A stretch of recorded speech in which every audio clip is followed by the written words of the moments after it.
승률의 뉴스 정면 승부 3부 시작합니다. 오늘 3부, 4부에 걸쳐서 바로 얼마 전에 있었던 시청합 참사에 대해서 저희가 집중적으로 한번 살펴보려고 합니다. 오늘 4부 정법승부에서는 언제처럼 두 분 변호사님 나와 계십니다. 한 분씩 소개해드리겠습니다. 이동훈 변호사십니다. 안녕하십니까? 안녕하십니까? 예, 그리고 김성수 변호사 나와 계십니다. 어서 오십시오. 안녕하세요. 예, 이게 정말 월요일 날 밤에 시청 앞에 참사가 일어났죠. 역주행 참사. 그 다음에 어제 또 국립중앙의료원에서 급발진이라고 주장되는 또 사고가 또 있었어요. 근데 어쨌든 월요일 참사는 9명이 사망하고 16명의 사상자, 1명이 추가돼서 16명의 총 사상자가 발생을 했는데 사실 이 부분이 굉장히 우리가 이 참사를 굉장히 상당히 위중하게 생각하는 이유 중에 하나가 뭐냐면 우리 다 피해자가 될 수 있는 거 아니에요. 그렇죠. 심지어 저는 흡연자인데 거기서 밖에서 담배 피다가 이렇게 사고 당하신 분도 계신 모양이더라고요. 그러니까 이게 누구든 다 당할 수 있고 인도에 안전하다고 생각하는 인도에서 이게 더군다나 이런 참변을 당하셨기 때문에 그래서 우리가 이 부분에 대해서 굉장히 정말 슬퍼하고 위중하고 나도 희생자가 될 수 있다라는 두려움을 떨게 하는 바로 그런 사고이기 때문에 그런데 이게 바로 그렇기 때문에 관심이 이제 이 부분에 대해서 이제 형량 이런 것들도 이제 있는데 형량은 제가 조금 이따 여쭤보고 일단은 이 사고를 어떻게 보고 계세요? 이승훈 변호사님께서는, 이동훈 변호사님께서는. 어떻게 보냐의 관점보다는 이게 이제 현재 지금 문제가 되는 게 이제 고령자의 운전 이야기가 좀 많이 나오고 있는 것 같아요. 근데 이분이 68이시잖아요 지금. 예. 그리고 버스 운전 기사를 하셨기 때문에 하시고 있어요. 예, 하시고 예. 운전 미숙을 지금 이제 자기는 운전 미숙이 아니다라고 주장을 하시는 것 같아요. 그래서 이제 급발진 이야기도 나오고 있는 것 같은데 사실 이게 나중에 법원에 가서 이제 판단이 국가수 판단도 필요하고 법원 판단도 필요하긴 하지만은 사실 지금 재조사 과실이 인정된 사례가 거의 없긴 해요. 그렇죠. 그러다 보니까 지금 이제 이게 운전자의 운전 미숙으로 지금 이제 거의 확정되어 가는 분위기이긴 한데 사실 운전에 있어가지고 조금 더 주의를 해야 되지 않을까라는 생각을 합니다. 어떻게 보세요, 김성수 변호사님은? 예, 일단 저 같은 경우에는 원인이 무엇인지 아직 밝혀지지 않은 부분이 있기 때문에 그 원인이 무엇인지가 조금 명확하게 밝혀졌으면 하고 그리고 이게 형사처벌이라든지 민사적인 배상 청구 이런 부분을 떠나서 이게 만약에라도 급발진이었다라고 하면 또 앞으로 이런 사고가 발생하지 않도록 이 급발진을 방지할 수 있는 어떤 조치를 이제 국가적으로 취해야 될 것이고 그 부분은 제가 나중에 좀 말씀드릴 게 있어요. 여쭤볼게. 예. 맞아요. 그거는 분명히 어떤 조치가 필요하죠. 지금 조치를 할 수가 있지 않을까라는 생각을 하기 때문에 그 부분은 나중에 여쭤보고 자 하나씩 여쭤보겠습니다. 지금 급발진의 가능성, 운전 미숙의 가능성 이 두 가지에 따라서 형량이 달라지죠. 일단 급발진이라고 하면은 그 사고의 책임이 나한테 없기 때문에 무죄 가능성도 충분히 예상이 됩니다. 그런데 만약에 운전 미숙이라고 표현이 된다면은 이게 지금 교통사고 처리 특례법에 따를 경우에는 5년 이하의 징역, 그다음에 2천만 원 이하의 벌금에 처한다고 규정을 하고 있어요. 근데 현재 보면은 사상자가 13명이잖아요. 그럼 우리 형법에 이제 경합법 가중이라는 16명입니다. 사상자 중 16명이죠. 예. 그러면 이제 경합법 가중이라는 조문이 있어요. 이게 이제 형량이 1.5배가 됩니다. 경합법이면 뭐가 합쳐진다는 거예요? 예, 그러니까 이제 이거를 상상적 경합, 실체적 경합이라 해가지고 한 사고로 인해 가지고 여러 가지의 이제 범죄 사실이 되거나 아니면 여러 명의 피해자가 있는 경우 그러면 한 사건이 이제 피해자 한 명당 한 사건이거든요. 그렇게 되면은 이제 이거를 그냥 미국처럼 한 개씩 형량을 다 붙이는 것이 아니라 저희는 가장 중한죄의 1.5배를 가중을 해요. 그렇게 되면 형식적으로는 예. 7년 6월까지 선고가 가능할 수도 있습니다. 그런데 이게 문제가 뭐냐면은 대법원 양형위원회에 따른 경우 교통사고치사상에 대해서 징역 8월에서 2년까지 선고를 하도록 규정이 되어 있어요. 그리고 금고죠. 제가 말씀을 잘못 드린 것 같은데 어쨌든 지금 이제 이러한 양형 기준하고 이제 현재까지 내려져 있는 양형들을 본다면은 많게는 5년, 적게는 3년까지 나오지 않을까라는 예상을 하고 있습니다. 물론 그거는 피해자 이제 급발진이 아닐 경우에 급발진이 아닌 경우에 그러니까 그거는 그러면은 정식 명칭은 과실치사가 되나요? 교통법상 업무상 과실 치사가 되겠죠. 치사상 치사상으로 상해도 예, 있으니까. 상해를 당한 사람도 있으니까. 어떻게 보세요? 예, 일단은 이게 제가 대법원 판례나 이런 걸 좀 찾아봤는데 급발진이 의심되기 때문에 형사적으로는 처벌이 안 된 사례가 있기는 합니다. 그리고 그때 당시에 이제 판결에서 설치를 했던 부분이 뭐 그때 당시에 굉음이 났는데 조금 이상한 차량에 이상한 조금 이 형태인 굉음이 났었고 그걸 이제 들었다는 목격자들이 있었고 그리고 그때 당시 이 사건은 후진등이랑 브레이크 등이 들어오는 것이 보였어요. 그러니까 계속 변속기를 조작했던 것 같은 모습이 보였었고 실제 변속기가 깨진 그런 상황도 발견이 됐었습니다. 그렇다 보니까는 급발진이라고 한다면 이 업무상 과실 부분에 대한 증명이 명확하지 않기 때문에 무죄가 선고됐던 사례가 있었습니다. 그렇기 때문에 이번 사례 같은 경우에도 형사처벌을 판단함에 있어서는 급발진의 가능성이 있다라고 한다면 과실이 인정되지 않을 가능성이 있거든요. 그런데 여기서 또 한 가지 봐야 되는 것이 급발진이 발생했을 때라고 하더라도 이 핸들 같은 경우는 만약에 조향이 가능했다라고 한다면 이 조향의 방향을 통해서 이 피해를 조금 더 줄일 수 있는 가능성이 있었음에도 불구하고 피해가 발생하게 했다라고 한다면 이 부분에 대한 과실이 잡힐 수가 있거든요. 그렇게 된다면 업무상 과실치사상의 이 처벌이 가능할 수가 있기 때문에 이런 부분들에 대해서 봐야 되는 것으로 보이고 그리고 이 증거들이 중요할 것인데 뭐 블랙박스 내부 블랙박스에 이제 음성이 어떤 게 녹음됐는지 이런 걸 봐야 된다 이런 이야기도 있는데 지금 뭐 이 운전 당시에는 이런 정도만 녹음이 돼 있다고 해요. 근데 제가 봤을 때는 이 정차한 직후에 동승자가 있었기 때문에 동승자와 대화한 내용이 어떤 게 들어있는지도 중요할 것으로 보이고 그리고 이 급발진 뭐 급가속 이 이전에 대화 내용이 또 있을 수가 있습니다. 만약에 거기서 차가 이상한데라든지 뭐 아니면은 뭐 어떠한 사실관계 같은 이제 담겨 있을 수가 있기 때문에 그 부분도 보고 또 그리고 이 이전에 이 차량이랑 그리고 버스에 있는 이 사람의 운전 습관을 알 수 있는 블랙박스 영상을 좀 확인을 한다면 이 사람의 운전 습관이 만약에 뭐 이런 가속을 하는 스타일이 아니었다라고 한다면 오히려 이게 급발진의 가능성이 조금은 더 짙어지는 그런 가능성이 될 수도 있는 것이고 아니면 평소에 조금 가속을 많이 하는 스타일이었다라고 한다면 또 그 부분은 달리 의심해 볼 여지도 있기 때문에 이런 부분까지도 종합적으로 판단해야 되지 않나 이런 생각이 듭니다. 예, 말씀하세요. 김성수 변호사님이 이제 말씀하시는 부분을 조금 정리를 해드리자면은 사실 2019년에 의정부 지법에서 그 동일한 사건을 제가 말씀을 드린 건데 여기서 국가수에서는 급발진 관련 차량 결함이 발견되지 않았다라고 결론이 나왔어요. 제 솔직히 말씀드리기 죄송한데 네. 국가수에서 언제 급발진 이거 인정한 적이 없잖아요. 한 번도 없죠. 한 번도 없잖아요. 예. 그래서 제가 그 EDR인가 하는 사고 기록 장치를 거기서 뭐가 다 왔다 그래도 이게 진짜 그런가 이런 식으로 생각할 수밖에 없는 것 같아요. 예. 예, 그런데 재판부에서 이제 블랙박스 영상 기록에 뭐 이 차가 미쳤다. 차가 왜 이래? 아니면 그때 갑자기 굉음이 들리거나 이런 부분들이 나왔기 때문에 재판부에서 급발진 가능성을 무시할 수가 없다라고 해서 업무상 과실이 있다고 입증되기 어렵다라고 해서 무죄를 판단을 한 겁니다. 그래서 이 김선수 변호사님이 말씀하신 것처럼 이 사건 같은 경우에도 블랙박스 영상에 어떤 내용이 들어있냐가 가장 주요한 쟁점이 되지 않을까로 판단이 됩니다. 그리고 사실 요새는요. 이 모든 차량이 거의 100%에 가까운 차량들이 블랙박스를 다 가지고 있기 때문에 제가 앞서도 얘기했지만 SBS에서 단독으로 보던 영상을 보니까 그게 이제 그 차량이 어떻게 돌고 뭐 이거를 다 기록을 다 보이거든요. 부딪히는 장면. 그거를 보면은 이게 브레이크 등이 사실 그러니까 충돌 직전까지는 브레이크 등이 안 보였다라는 얘기가 많아요. 브레이크들을 밟았다는.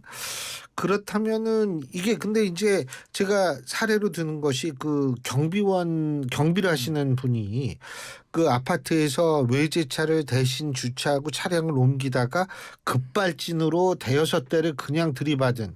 그래서 굉장히 참 그 경비하시는 분이 지금 곤혹스러운 처지에 있는 그게 있는데 그때 같은 경우에 CCTV에 찍힌 장면이 뭐냐면 브레이크 등이 들어왔는데 자동차가 막 앞으로 가는 거예요.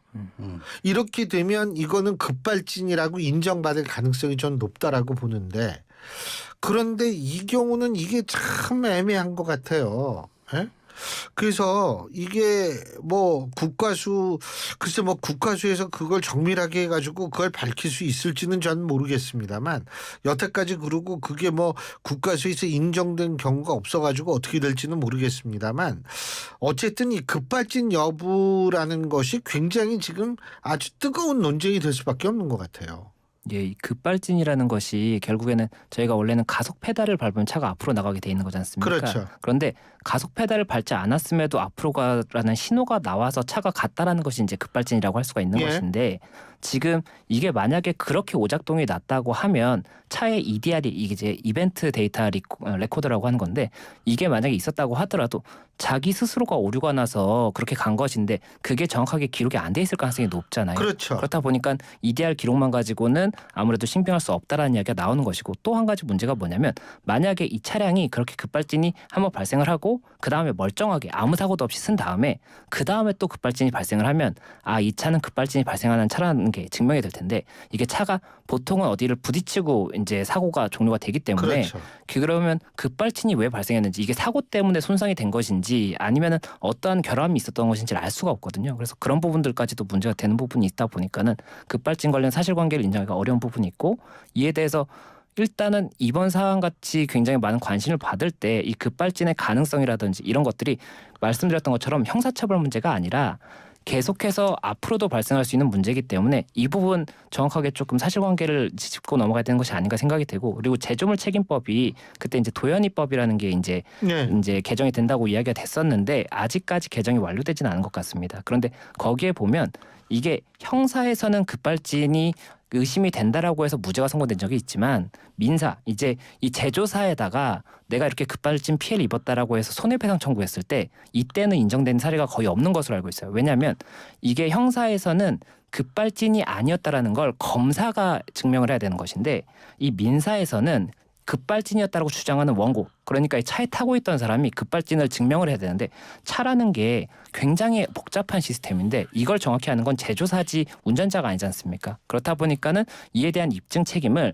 급발진이 없었다라는 걸 제조사가 증명하게 하자라는 게 제조물 책임법의 개정안의 주요 골자인데 이 부분이 이번 기회에 이제 또 다시 한번 논의가 되고 있기 때문에 이에 대해서도 다시 한번 조금 이런 사회적인 합의를 통해서 어떠한 좀 결정이 있어야 되는 것이 아니냐 이런 이야기도 나올 수밖에 없는 것 같습니다. 사실 예. 그 아까 이제 변호사님께서 말씀 주셨는데 민사에서 거의 인정이 안 되는 게 사실입니다. 그렇죠. 근데 딱 한 건 있어요.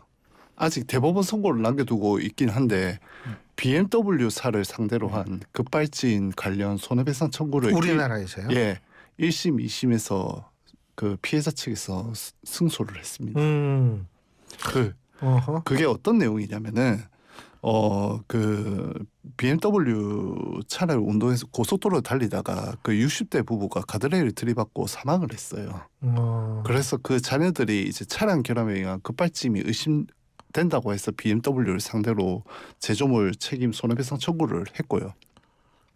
그래서 이제 이게 1심하고 항소심에 그 1심에서는 패소를 했습니다. 그런데 항소심에서 각 4천만 원을 지급하라라고 판결이 났어요. 그 판결 이유가 뭐냐면은 일단은 그때 이제 그 사망하신 분이 그 비상경고등을 켠 채 300m 거리를 갓길로 주행했고요. 당시에. 그리고 이제 이 고속주행이라는 거 제외하면은 전부 정상 주행처럼 보인다는 겁니다. 그리고 그 이제 운전자가 이제 조향 장치를 이제 작동시키는 경험치상 가능하다고 단정하기 어렵다라고 판단을 해가지고 이게 정상적으로 운행하고 있는 상태면은 BMW가 오히려 이 차량에 대해서 배타적인 지배 영역 하에 있다. 따라서 BMW가 이 사건 사고에 대해서 차량 결함 사고가 의심이 되는 이상 손해를 배상해라라는 취지로 선고가 됐어요. 아직 최종은 안 나온 거죠. 아직 대법원 최종은 나오지 않은 걸로 예. 알고 있습니다. 그래서 저희 나라에서 유일하게 인정된 사례라고 저희들이 보고 있어요, 이거를. 그게 사실 그 BMW 그 사례도 있고 지금 뭐 각 이 사례가 많은 것 같은데 지금 제가 조금 주목해야 될 게 오늘 경찰이 체포영장을 청구했는데 체포영장 기각이 됐습니다. 그 이유가 뭐라고 보세요? 예, 일단 이 체포영장 같은 경우에는 이 피의자가 수사를 받으러 오지 않을 것을 이렇게 염려가 되는 경우에 체포를 하는 것인데 지금 법원에서는 이 부분 체포영장 신청과 관련해서 이 지금 현재 경찰의 지배하에 있는 것으로 보인다. 병원에 있는데 지금 경찰과 이렇게 멀리 있지 않다라고 보고 있거든요. 그렇다 보니까는 이게 뭐 수사를 할 때 조사를 할 때 응하지 않을 것이라는 염려가 명백하지 않은데 체포영장 발부는 어렵다 이렇게 본 것 같습니다. 일반적으로 체포영장을 이제 그러니까 보통 체포영장은 구속영장하고 다르죠. 예, 일단은 구속영장 전 단계라고 생각하시면 돼요. 예. 그러니까 보통 일반적으로 이제 형사사건의 피의자가 수사관이 연락을 했는데 뭐 갑자기 그날 안 오겠다. 이제 그렇게 뭐 전화상으로 이제 이야기한 걸 가지고 이제 체포영장을 청구를 하진 않고요. 일반적으로 체포영장을 청구하기 전에 출석 요구서라는 거를 보냅니다. 근데 출석 요구서를 수령했음에도 이제 출석을 하지 않는 경우 이제 체포영장 수순으로 가는데 현재 사안 같은 경우에는 이제 그 가해자 분께서 지금 이제 입원해 상태이고 그 이제 경찰관들이 그 근거리에서 지금 경호 비슷하게 하고 있는 걸로 알고 있어요.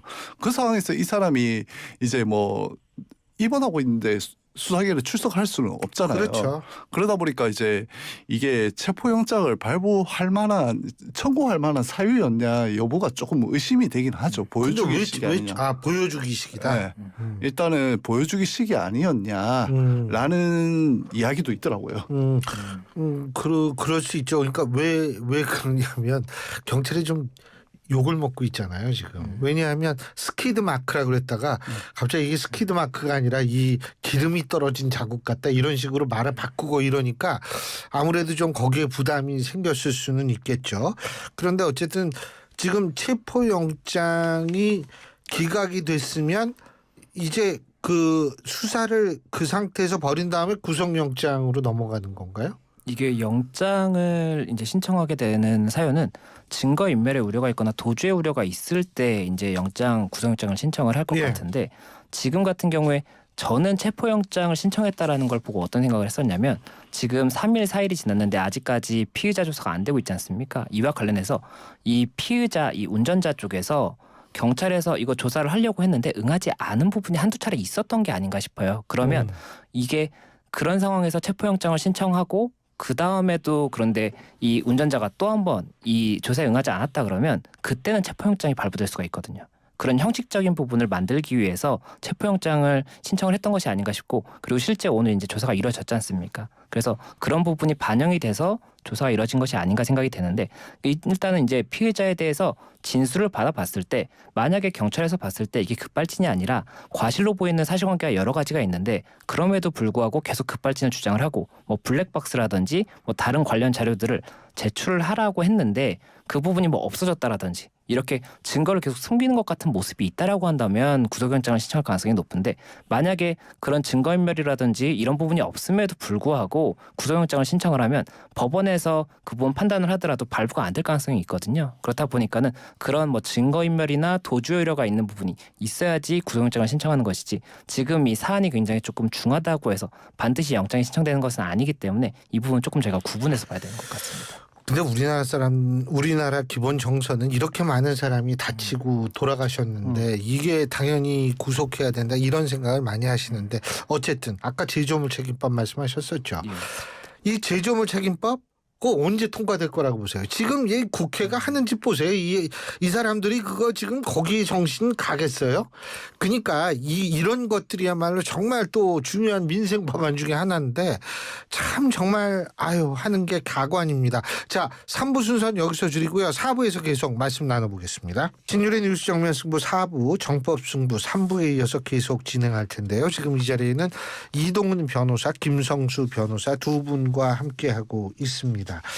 우리가 그 체포영장 그거 말씀하셨는데 어쨌든 제가 그 제조물 책임법이라고 그러셨나요?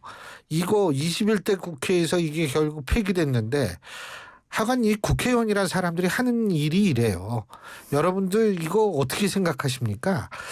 이 참 그러면서 자신들이 마치 절대선 절대 정의인 양 행동하는 거 보면 할 말이 없습니다. 이거 빨리 어떻게 해야 될 텐데 참 정말 우리가 훌륭한 국회를 갖고 있어서 이거 자 지금 저희가 그 구속영장은 다르고 체포영장은 다르다 요 얘기까지 했는데 네. 그러면은 구속 가능성이 있다고 보십니까? 어떻게 보십니까?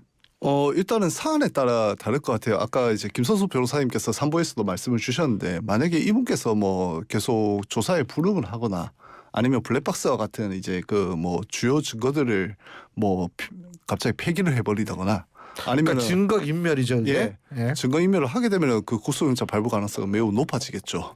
그런데 만약에 그런 부분이 없다고 한다면은 구속을 할 사유가 명확하게 없기 때문에 물론 이제 범행의 중대성이나 상당성은 인정이 되는 사안이나 그거는 이제 구속을 고려하는 요소가 직접적으로 고려하는 요소는 아니거든요.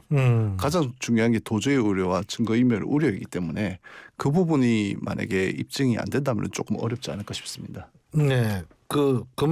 근데 이제 사실 저는 일반 사람이니까 저는 법을 잘 모르니까 일반 국민들 우리의 입장에서 볼 때에는 지금 9분이나 돌아가셨고 총 16명의 사상자가 나타난 사건, 발생한 사건, 그 사건의 어떤 가해자가 사실 이게 당연히 구속이 된다라고 생각을 하는 게 우리 국민들인데 법으로는 꼭 그렇지 않은 모양이에요. 그러니까 지금 이 변호사님 말씀 들어도 예, 이게 지금 법 감정과 이 실질이 맞지 않는 부분이 있다라는 이야기가 나오는 것이 말씀하셨던 것처럼 뭐 이런 구속 부분도 있겠지만 지금 이 교통사고 처리 특례법상 이 처벌 규정이 5년 이하의 금고 또는 2천만 원 이하의 벌금이라고 지금 이 변호사께서 말씀을 주셨었지 않습니까? 그 부분도 지금과 같이 이렇게 중대한 피해가 발생을 했을 때 그리고 과실이 만약이라도 이게 급발진이 아니라고 한다면 과실이 높다라고 볼 수도 있는 부분인데 이 과실이 큼에도 불구하고 이 부분에 대해서 처벌이 너무 경한 것이 아니냐 이런 이야기도 나오고 있다 보니까는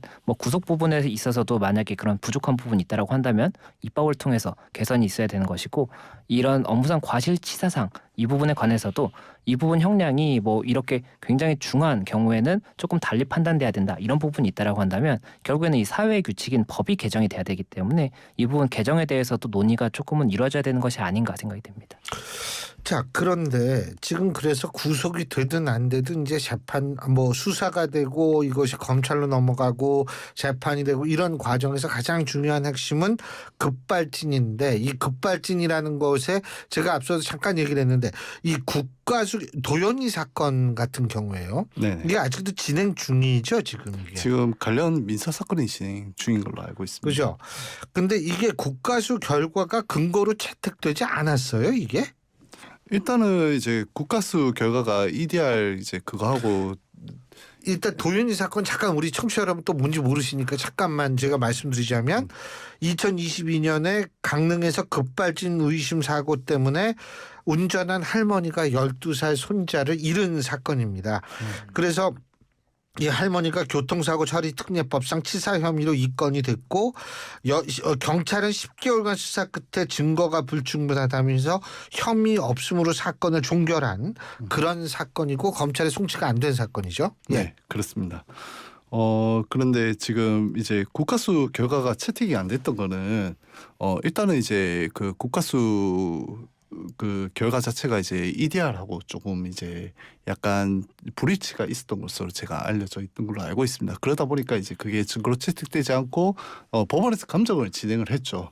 그것도 이제 도연이 가족들이 직접 이제 그 감정 비용을 대고 그 이제 실제적으로 그 이제 거의 동일한 상황을 가정을 하고 예. 당시 급발진의 경우와 급발진이 아닐 경우를 나누어서 그 결과를 냈는데 그 결과가 국가수하고 국가수의 결론하고 또 달랐던 것으로 알려져 있습니다.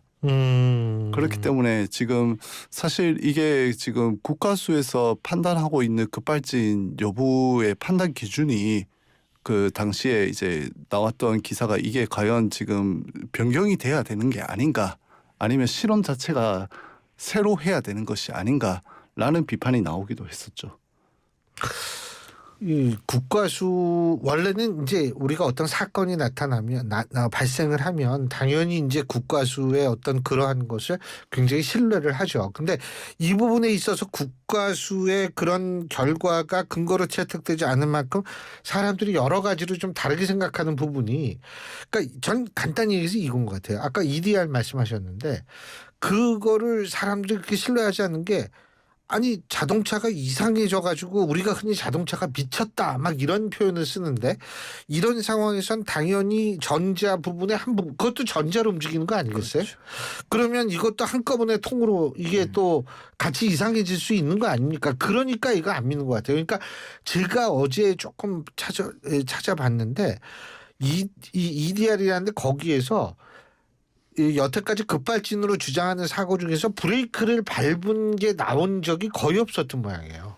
예, 맞습니다. 그 예. EDR 관련해서 결국에 한 번도 급발진이 인정된 적이 없다는 취지로 계속해서 이야기가 나오고 있는데 예, 실제로도 뭐 이런 사건에서도 EDR 관련해서는 이 피해자라든지 뭐 원고 측에 유리한 부분이 없었던 것 같습니다. 그런데 지금 이 도연이 사건 같은 경우에는 이때 당시에 이제 국가수나 뭐 감정이나 이런 부분에서 실제 환경이랑 완전하게 동일하게 할 수가 없는 것이고 이게 차에 어떤 오류가 발생을 해서 만약에 급발진이 발생한 것이 맞다라면 차에 어떤 오류가 발생을 해서 그렇게 된 것인데 말씀하신 뭐 EDR이 그거를 정확하게 기록했을 것이라고 믿기도 어려울 뿐더러 그리고 동일한 환경에서만 이게 발생을 할 것인데 그 부분이 불가능하지 않습니까? 그렇다 보니까 과학적으로 증명이 되기 어려운 부분도 있지 않나라는 이야기가 나오는 것이고 이 국가수 결과가 조금 더 신빙성이 높은 부분은 뭐 이런 마약 사건 같은 경우에 이런 것은 그 결과가 거의 다 받아들여지거든요. 그렇겠죠. 예, 그런데 이번 같은 이런 급발진이나 이런 부분에 대해서는 과학적으로 조금은 불명확한 부분이 있다라고 생각해서 이런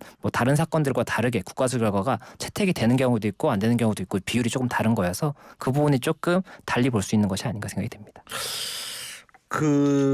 이게 이 사건의 발단은 역주행이죠. 그죠? 그렇죠. 근데 지금 국민일보 단독으로 보도기 때문에 이 부분에 있어서는 사실 여부를 우리가 좀 더 확인해야 된다라는 것을 제가 우리 청취자 여러분들께 분명히 말씀을 드리는데 국민일보 단독으로 지금 나온 얘기는 뭐냐면 바로 가해 운전자가 역주행인지 몰랐다라는 부분입니다. 이 부분은 어떻게 평가하십니까? 법조인으로서. 이동훈 변호사님. 사실 그 역주행인지 몰랐다. 이게 이제 그 단독 보도기 때문에 제가 말씀드리는 게 상당히 그렇죠. 이거는 조심스럽긴 한데 우리가 전제를 깔고 얘기를 하는 게 뭐냐면 이게 사실 여부가 확인이 된 것은 아니다. 이렇게 이제 시작을 하는 거죠. 일단은 몰랐을 수도 있을 것 같다라는 생각을 저는 아니 하긴 합니다. 그 앞에 헷갈리는 도로예요. 사실 그 일반 통행로 같은 경우에는 그 표지판 등을 통해서 확인을 하잖아요. 근데 표지판을 이제 제대로 못 보는 케이스가 많고 처음 가는 길이면 이제 앞에만 주시를 하다 보니까 이 옆에 표지판을 못 보니까 이 지금 이제 이런 사고들 때문에 이제 일반 통행로에 대해서 진행 방향을 좀 제대로 안내하는 또 다른 방법이 필요하다는 이야기가 또 나오고 있는 실정입니다. 예를 들어 가지고 저희가 이제 고속도로 가다 보면은 이제 나갈 때 분홍색이나 초록색으로 표시를 하잖아요. 맞아요. 그래서 일반 통행 같은 경우에도 그런 식으로 표시를 하는 게 어떨까? 야, 그 아이디어 좋으시네요. 라는 이제 전문가들의 의견도 있는 편이지요. 그 이동훈 변호사님 얘네 전문가의 의견이시군요. 네. 근데 지금 어쨌든 역주행인지 몰랐다 이 여부가 급발진 여부와 연결이 될 수 있을까요? 어떻게 보세요? 예, 지금 그러니까 지금 현재 뭐 여러 가지 의견이 나오고 있는데 그 중에 한 가지가 이 운전자가 역주행을 하게 되고 그 과정에서 당황을 해서 이게 뭐 페달이나 이런 걸 착각을 해서 속도가 빨라지니까 더 당황을 해서 이런 사고가 발생한 것이 아니냐 이런 의견도 나오고 있거든요. 그렇다 보니까는 이 역주행을 인지했는지 여부에 대해서도 확인을 해봐야 되는 것이고 조금 의문스러운 부분은 무엇이냐면 급발진으로 가속이 갑자기 돼서 당황을 했다라고 한다면 그렇다고 하더라도 사고를 피하기 위해서는 차가 내 쪽으로 달려오는 역주행이 아니라 일단은 정주행 쪽으로 간 다음에 어떻게 이걸 세울지를 연구를 해야 되는 거거든요. 그런데 가속이 됐다라고 해서 그 역주행을 했다? 이 부분은 조금 안 맞는 부분이 있기 때문에 여기에 대해서도 어떠한 뭐 사실관계에 대해 숨겨진 부분이 있는 것이 아니냐 여러 가지 추측이 나오는 것이고 이 부분도 조금 수사에서 명확하게 밝혀져야 되는 것이 아닌가 생각이 됩니다. 그러고 그 또 한 가지는 참 그리고 그 요거는 조금 다른 부분인데 어제 또 교통사고가 그 국립중앙의료원에서 발생을 했죠. 네. 한 분이 중상이고 두 분이 경상 총 3명의 부상자가 나왔는데 중앙의료원에서 택시가 돌진했는데 이것도 급발진이라고 주장을 했습니다. 그죠? 네, 근데 그렇습니다. 이게 무슨 마약과 관련이 있어요? 이제 경찰서에서 A 씨를 대상으로 실시한 간이 그 시약 검사에서 양성 반응이 나왔다라고 밝혔어요. 그런데 이제 어떤 약물인지 공개하지 않았지만 현재 이제 나오는 기사를 보면은 향정신성 의약품으로 쓰이는 이제 모르핀. 그거는 진통제로 우리가 주로 네. 알고 있죠. 예, 그래서 이제 A 씨가 경찰 조사에서 이렇게 이야기했답니다. 몸이 좋지 않아 가지고 평소에 복용하는 처방약이 많다라고 진술을 했는데 아마 이게 이제 합법적으로 처방받은 약이라고 주장을 하긴 하지만은 아마 이게 약물 쇼핑을 하지 않았냐라는 의심을 하는 잠깐만요. 상황이. 약물 쇼핑을 한다라는 거는 중독자가 막 약을 모으는 그걸 말씀하시는 거예요? 그러니까 이제 처방받은 약이 몸이 좋지 않아서 처방받은 약이 많았다라고 주장을 하고 한 군데에서만 처방을 받은 것이 아니라 여러 군데 병원에 들려서 이제 처방 받아가지고 그걸 한 번에 복용하였을 가능성 역시 고려를 하고 있는 것으로 보입니다. 그런데 이제 국립과학수사연구원에 이제 전문의검사를 의뢰할 예정이긴 한데 이게 사안에 따라 가지고는 이제 간이 시약 검사에서 양성이 나온다고 하더라도 이제 전문의검사에서 음성이 나오는 경우도 있어요. 케이스가 있다고 하더라고요. 그래가지고 이제 향후 이제 국가수 전문의검사 결과를 지켜봐야 될 것으로 보입니다. 예, 지금 이 운전기사분 말씀처럼 모르핀이 검출이 됐다. 그러면은 이게 형량에 분명히 영향을 미치죠. 이게 일단은 모르핀이 체내에서 어떻게 이제 발견이 되게 된 것인지 이게 투약의 경위가 일단은 확인이 돼야 될 것 같습니다. 그리고 투약의 시기라든지 이런 부분이 또 중요한 것이 만약에라도 투약을 한 직후에는 운전을 하면 안 되는 거였는데 운전을 했다라고 하면 그 부분에 의해서 사고가 발생했다고 불려져 있거든요. 그러면 저희가 이게 위험운전 치사상이 있지 않습니까? 이 위험운전 치사상 관련해서 법 규정이 음주 또는 약물에 의해서 정상적인 운전이 불가능할 때 그때 운전을 해서 상해나 사망의 결과에 이르게 한 때 처벌이 되는 것이어서 만약에라도 이 모르핀으로 인해서 사고가 발생을 했고 이에 대해서 이 모르핀을 뭐 투약할 때 운전을 하면 안 된다라고 안내를 해줬다든지 아니면은 뭐 이 부분 통상 알 수 있는 부분이었다라고 한다면 위험운전 치사상의 성립도 이제 다퉈볼 수가 있기 때문에 이에 대해서도 중요한 쟁점이 되지 않을까 생각이 듭니다. 일반적으로 모르핀이나 뭐 마약성 진통제 제품들 같은 경우에는 처방할 경우에 이제 자동차 운전이나 중장비 조작을 하지 않도록 주의하는 것을 설명서나 아니면은 약사들이 설명을 하는 걸로 알고 있습니다. 그렇기 때문에 이게 이제 이 부분에 대해서 몰랐다고 주장하기는 조금 어려울 것으로 보입니다. 제 생각에는. 어쨌든 근데 이게 지금 급발진으로 주장하는 사고들이 계속 연이어 지금 나오고 있고요. 그래서 제가 이제 좀 여쭤보고 싶은 게 제가 알기로는 우리나라에서 발명 대회라는 게 있어요. 근데 매년 이 발명왕으로 꼽히는 분들이 있거든요.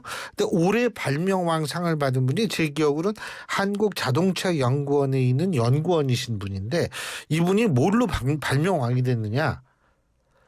급발진 방지 장치로 발명왕이 되신 거예요. 운전대 밑쪽에 이렇게 이걸 한번 돌리면 자동차가 그래도 안 쓰면 완전히 돌리면 완전히 자동차가 쓰게 하는 이거를 지금 발명해 가지고 대한민국 발명 대전에서 발명왕을 받으셨는데 이런 거를 좀 이걸 어떻게 강제로 좀 부착을 시키는 방법이 없나요?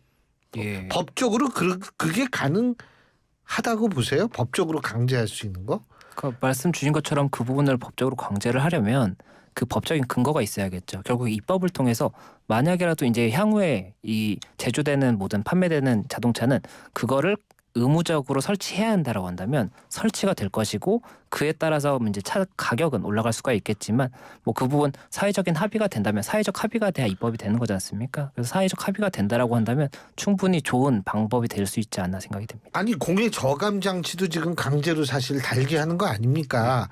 이게 공해 저감이 아니라 이건 생명을 지켜주는 그런 거 아닙니까? 사실 필요하다면은 법을 개정을 해가지고 설치하는 입법을 한다면은 특별히 뭐 공공에 해가 되지 않는 부분이기 때문에 그거를 설치 강제화하는 거는 특별히 문제가 없을 것으로 보입니다. 다만 이제 이 입법 과정에서 어떻게 논의되느냐의 문제지요. 그리고 사실 그거는 자동차 회사를 위해서도 불필요한 어떤 논쟁을 휘말리지 않는 차원에서도 오히려 발벗고 나서야 되는 것 아닌가 이런 생각이 드는데 아유 정말 여러 가지로 답답해지는 그런 요즘입니다. 오늘 두 분 말씀 여기까지 듣겠습니다. 고맙습니다. 감사합니다. 예, 지금까지 이동훈 변호사, 김성수 변호사 두 분과 함께했습니다.